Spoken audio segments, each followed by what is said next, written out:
pens, or more importantly, fountain pens. See, before doing this video, I was going to get for you a biro to sort of compare with a fountain pen, so I could, make this one win a little bit more, give you some context as to such why these are better. But it only furthered my argument. See, with a fountain pen, because they typically tend to cost more because they're designed a little nicer, some of the materials they're made out of are more expensive, the processing, manufacturing even, to make them is a little more costly because of the shape.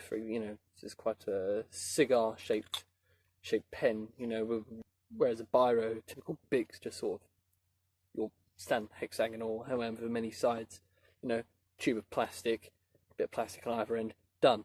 This requires a little more to it, and that's why biros are bad, because every time you go to find a biro, you can't find one, because they're so mistreated and just thrown about everywhere. They're that pen that people just sort of use and, I'll scribble down a few notes, chuck it to the side. But whereas a fountain pen, because the person has spent money on that pen, because the person knows that they like that pen, the writing experience, the nib, the sizes, especially if you're more of a bottled ink person, cartridge converter. I mean, this one's empty, but it had manuscript sepia in it. Especially if you're a bottled ink person, you're going to want to keep hold of that pen.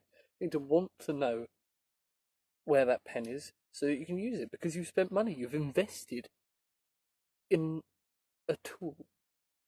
A biro is a tool, but it's not a good tool. A fountain pen is a much better tool. It's a much more satisfactory experience for the writer. Well, for some writers. I mean, obviously the preference is different, so that's fine. I'm not saying preference is wrong. I'm saying why these are better. Where am I? I don't know. I sort of backtracked there. Hang on.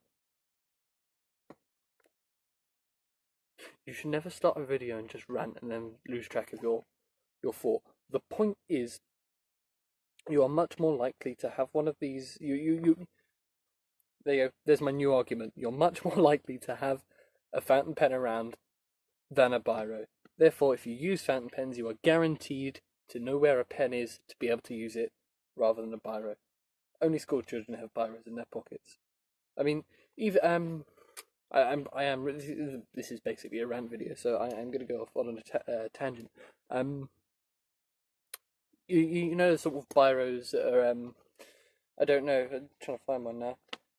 For example, this Parker Vector. I mean, it is most commonly known as the sort of like beginner fountain pen, I guess, in England anyway, especially. But you can also get one of these as a ballpoint biro pen. But why? See, I think I like to believe that the idea behind, in this case Parker, but any other brand, I like to think that in their mind, the people who buy their products are mainly buying their fountain pens, because Parker is predominantly a fountain pen brand.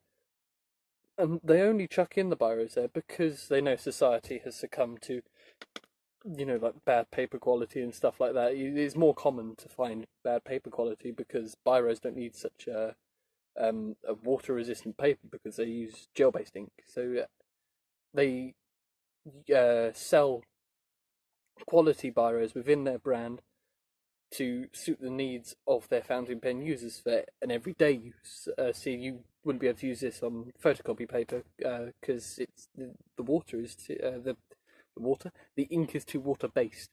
So therefore, if you wrote on it, I'd give you an example, but I don't know bad paper, especially in a caravan at 10 o'clock at night. I'm sorry, but the point is, the ink would just absorb into the paper, go over. It'd be a very messy job. Whereas if you have some Clairefontaine 90 GSM paper and you write a note with it,